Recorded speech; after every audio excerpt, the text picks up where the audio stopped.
Squad, the news of Diddy's arrest and indictment has sent shockwaves throughout the entertainment industry, leaving many wondering what this could mean for his career and public image.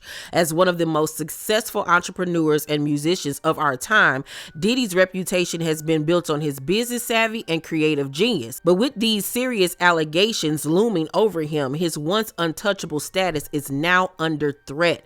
The indictment itself is a complex web of charges, with Diddy facing multiple counts of fraud, conspiracy, and other serious offenses. If convicted, he could be facing significant jail time, not to mention the crippling fines and legal fees that come with it. The consequences of this indictment are far-reaching, and it's clear that Diddy's legal team is in for the fight of their lives.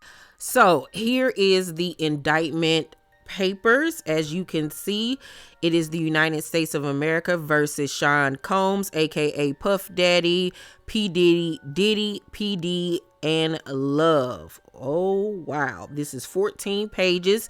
Count 1 is racketeering conspiracy.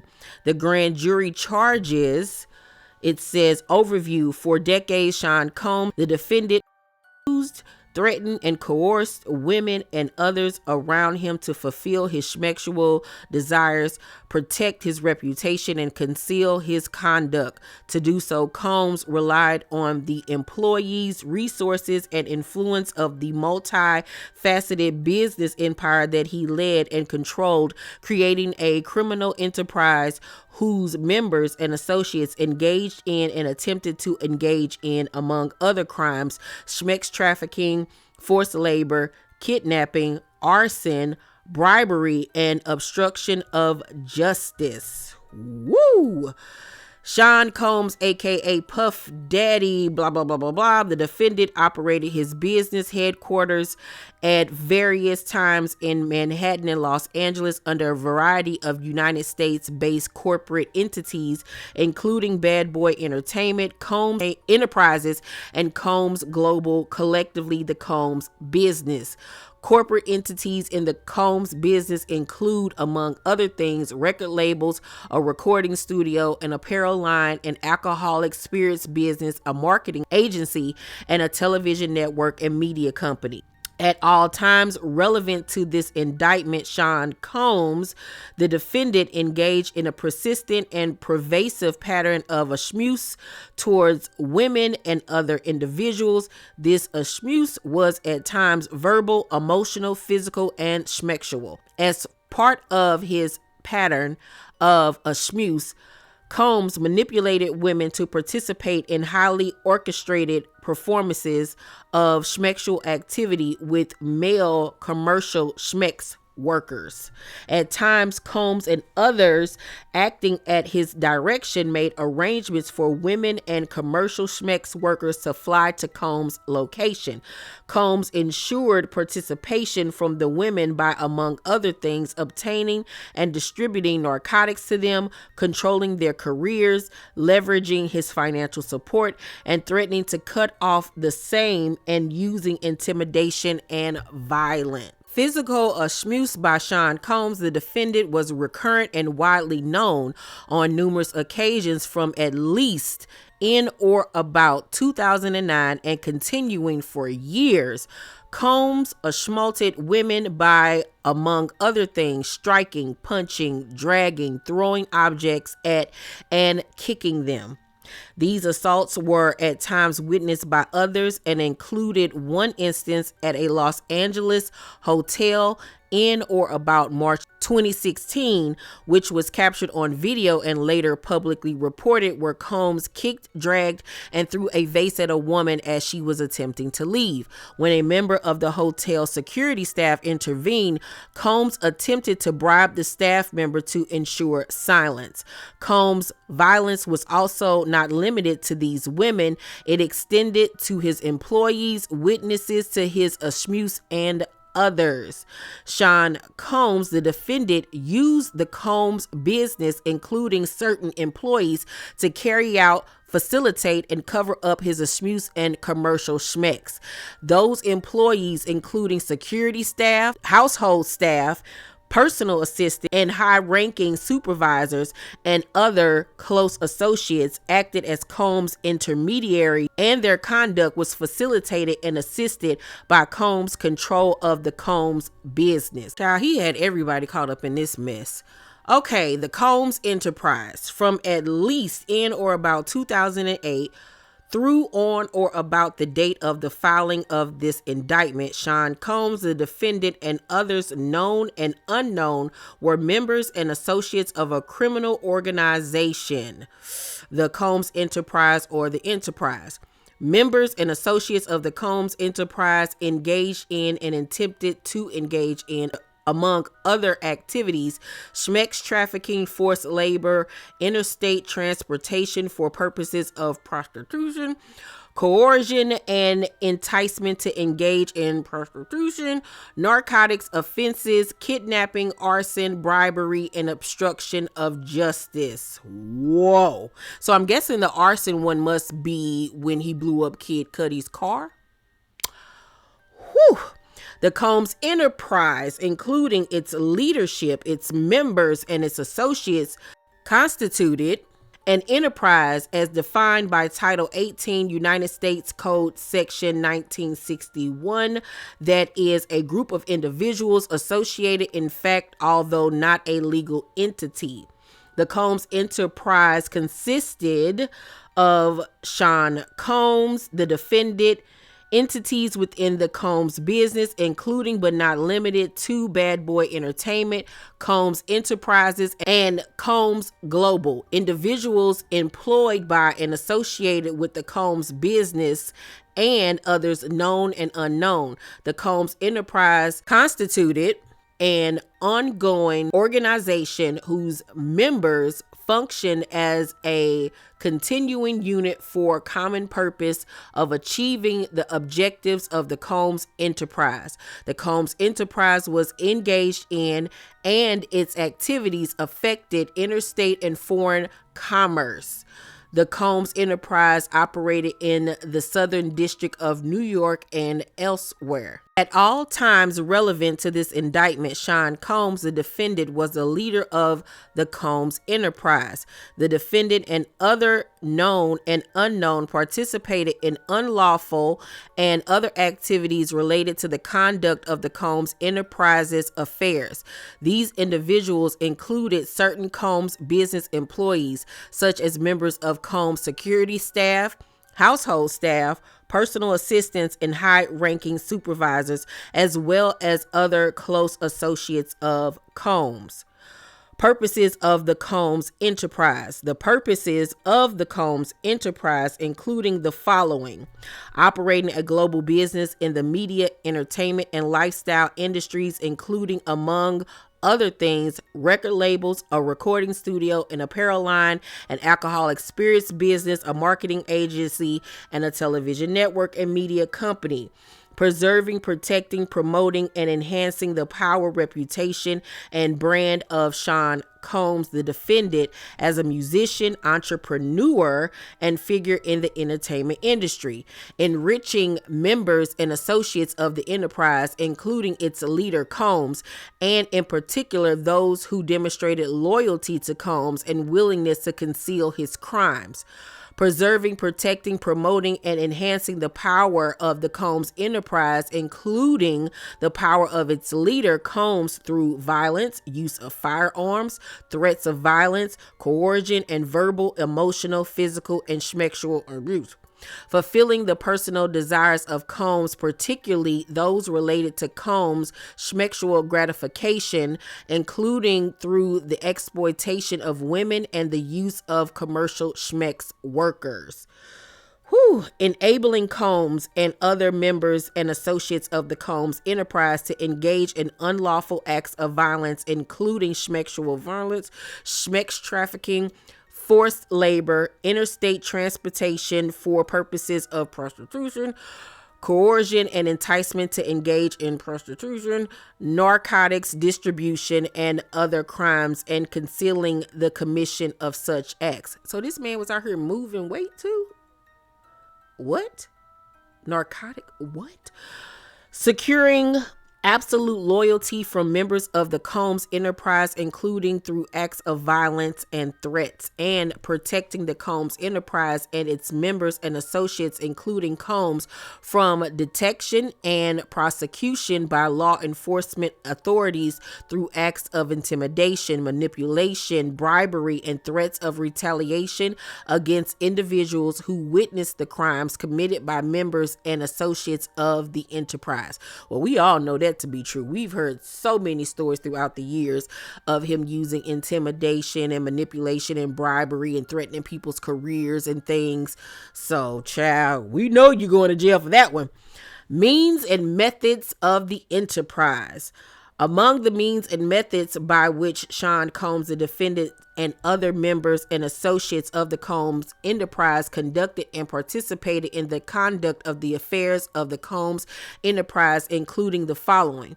Combs and other members and associates of the Combs enterprise wielded the power and prestige of Combs' role at the Combs business to intimidate, threaten, and lure female victims into Combs' orbit, often under the pretense of a romantic relationship. Combs then used force, threats of force, and coercion to cause victims to engage in extended schmex acts with male commercial schmex workers that Combs referred to as, among other things, freak-offs. Freak-offs were elaborate and produced schmex performances that Combs arranged, directed, masturbated during, and often electronically recorded. So I wonder like who he all got on video doing this. In arranging these freak-offs, Combs, with the assistance of members and associates of the Combs enterprise, transported and caused to be transported commercial schmex workers across state lines and internationally. Child. Freak-offs occurred regularly, sometimes lasted multiple days, and often involved multiple commercial schmex workers. Wow. I don't even know what to say, Jesus. During freak-offs, Combs distributed a variety of controlled substances to victims, in part to keep the victims obedient and compliant, sometimes unbeknownst to the victims. That goes into drugging them. Combs kept videos he filmed of victims engaging in schmex acts with commercial schmex workers. After freak-offs, Combs and the victims typically received IV fluids to recover from the physical exertion and schmug use. This is absolute insanity. Wait till Ryan Murphy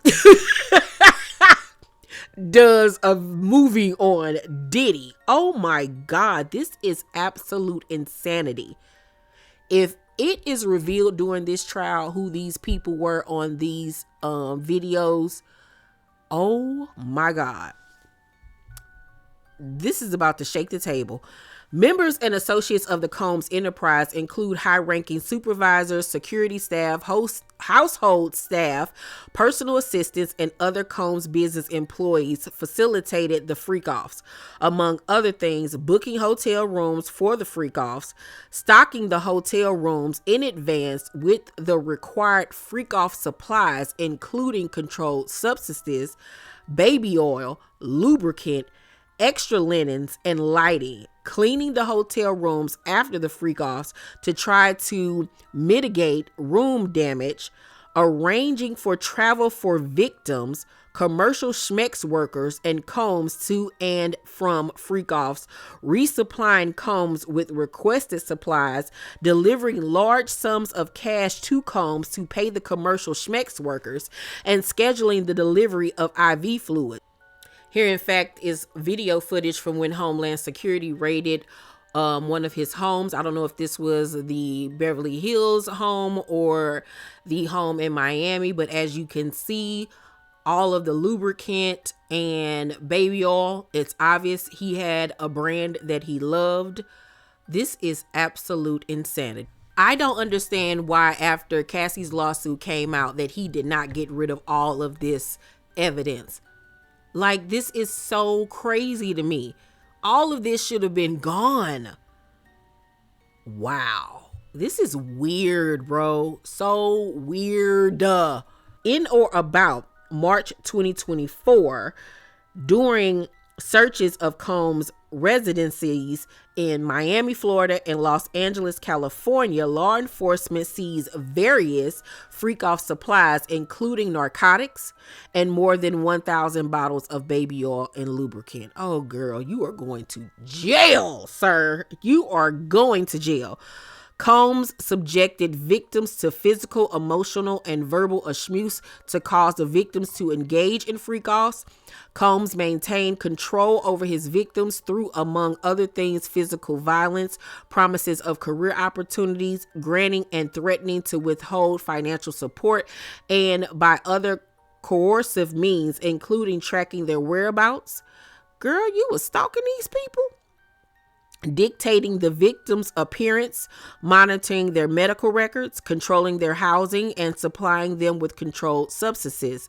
During and separate from freak-offs, Combs, among other things, hit, kicked, threw objects, and dragged victims at times by their hair. Now, we're talking about Cassie here. These assaults often resulted in injuries that took days or weeks to heal. Combs also threatened victims' career and livelihood, including if they resisted participating in freak-offs. Victims believed they could not refuse Combs' demands without risking their financial or job security or without repercussions in the form of physical and emotional abuse. Combs also used the sensitive, embarrassing, and incriminating recordings that he made during freak-offs as collateral to ensure the continued obedience and silence of the victims. So I wonder, did he do this with Miami? And when she came back with Carisha Please and she was saying, you know, that's not something I experienced, this, that, and the third.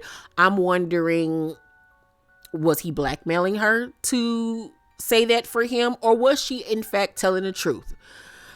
Wow. Members and associates of the Combs enterprise, including Combs security personnel, at times carried pow-pows. On more than one occasion, Combs himself carried or brandished pow-pows to intimidate and threaten others, including victims of and witnesses to his abuse. In or about March 2024, during searches of Combs' residencies in Miami, Florida, and Los Angeles, California, law enforcement seized pow-pows and ammunition, including 3 AR-15s with defaced serial numbers, as well as a drum magazine. So I'm wondering if the serial numbers were erased, I wonder, were these hot, meaning he got them illegally?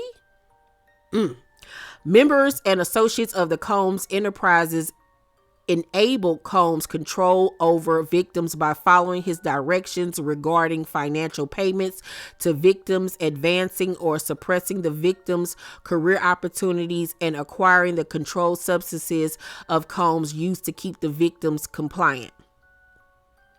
Members and associates of the Combs enterprise at times witnessed Combs' violence towards the victims or the victims' injuries caused by Combs without intervening. We know this to be true. Instead, members and associates of the Combs enterprise helped conceal the violence and abuse by, among other things, assisting Combs in monitoring and preventing victims from leaving locations such as hotels or Combs residencies.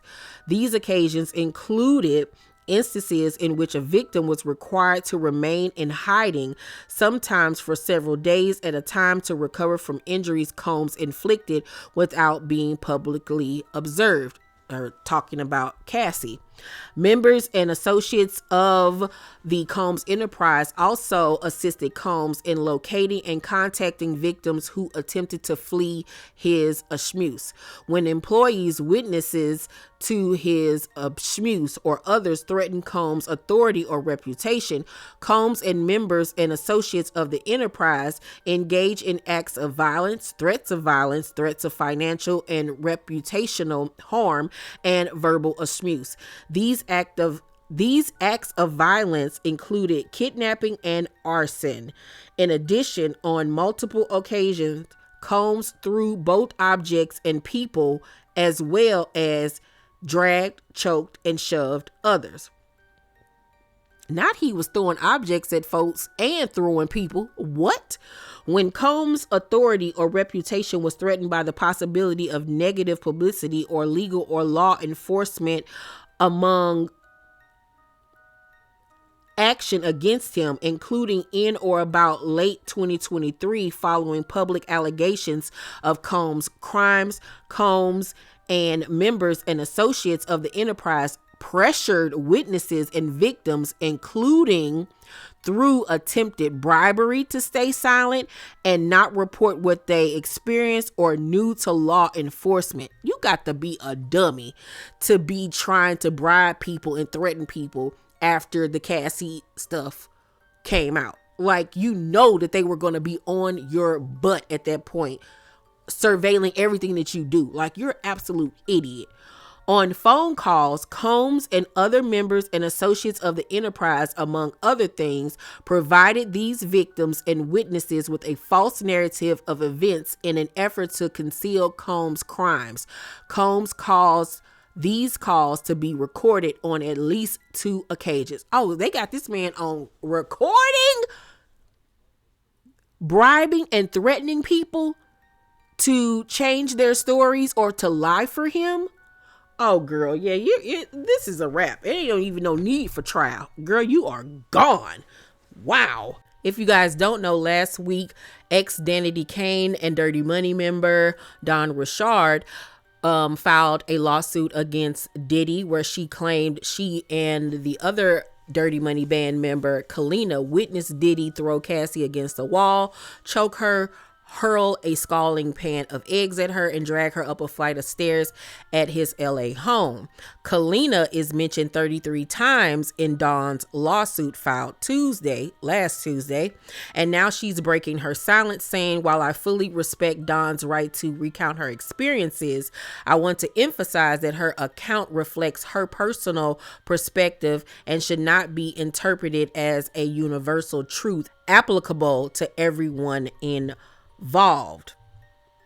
Many of the allegations and incidents described in this suit are not representative of my experiences, and some do not align with my own truth." Kalina says she was not involved in, nor was she aware of any behavior that could be considered abusive or unlawful. Well, after Diddy was arrested, according to the Jasmine brand, they wrote, "It seems that Kalina Harper's statement was allegedly a last-ditch effort for Diddy to save himself." According to CNN, prosecutors claimed that Diddy pressured his former group mate from Dirty Money to end Don Richard's lawsuit. On Tuesday, September 17th, Assistant U.S. Attorney Emily Johnson suggested that Diddy contact Kalina after Don filed her lawsuit against him last week. Johnson said in court that Diddy reached out to Kalina 58 times in 4 days, according to the New York Post. Diddy's last text message to Harper came in on September 14th, 1 day after she released her neutral statement.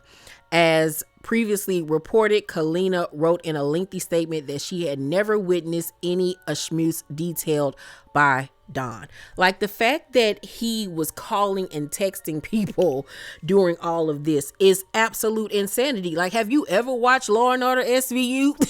Like, you do not know that the feds have access to all of this information, that all of these text messages, hell, even voicemail messages will be transcribed in court, sir? Like, he's an absolute dum-dum. Like, what is wrong with this dude? Oh my God. And Kalina, you ought to be ashamed. But maybe he was threatening her. You never know. During his arraignment, a federal prosecutor revealed that authorities allegedly found what is believed to be ecstasy and other schmugs in the rapper's hotel room during his arrest on Monday, September 16th. The substance matched other bags that previously tested positive for ecstasy. Johnson said they were waiting on tests to confirm the pink substance. The pink substance, to me, is what they call pink cocaine, where it's a mixture of cocaine and ecstasy, that was detailed in Cassie's lawsuit. A federal judge ruled Tuesday that Diddy will remain in custody while the case against him plays out, a decision his lawyer said would be appealed on Wednesday. Federal prosecutors said at least a dozen witnesses personally observed the music mogul's violence against women or the injuries they sustained at his hands. Prosecutors also noted that Combs had reached out to victims and witnesses, some of whom are scared of him. Assistant U.S. Attorney Emily Johnson said Combs' alleged efforts to cover up and obstruct investigations were additional reasons for detainment. It was him calling Kalina 58 times in 4 days. They were peeping that and they was like, it's time to bring this man on in. Citing a March 2016 incident captured on hotel surveillance that shows him beating his then girlfriend at a Los Angeles hotel as critical evidence of his physical danger.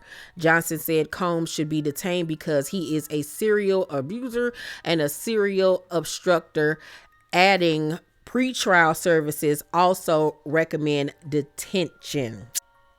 The judge also told Combs there were no conditions she could find to assure her that he would appear in court if released. Combs' defense attorneys proposed to put him on home detention with a $50 million bond secured by his Miami residence, according to a bail motion earlier today. Combs did not react when the judge made her ruling. He took a sip of water from a bottle at the table before he was led out of the courtroom. Well, there you have all of the information, T-Squad. It's not looking good for him at all. It ain't been looking good. And I have to say, I don't feel sorry for him at all. Karma is real. God don't play. Okay. And what goes around comes around. Whatever goes on in the dark shall come to the light. And you reap what you sow. That's pretty much all I got to say about it. We're going to see how this whole thing plays out. He will not be bonded out. He has to stay in jail until trial. So this is just the beginning. This is just the beginning. So much information is about to be divulged, you guys. It's going to be crazy. It really, truly is. But you guys let me know what y'all think about all of this. Please make sure to thumbs up this video, subscribe to my channel, and turn on your post notifications so you know when my videos drop. I love you guys, and I'll see you on the next video. Bye.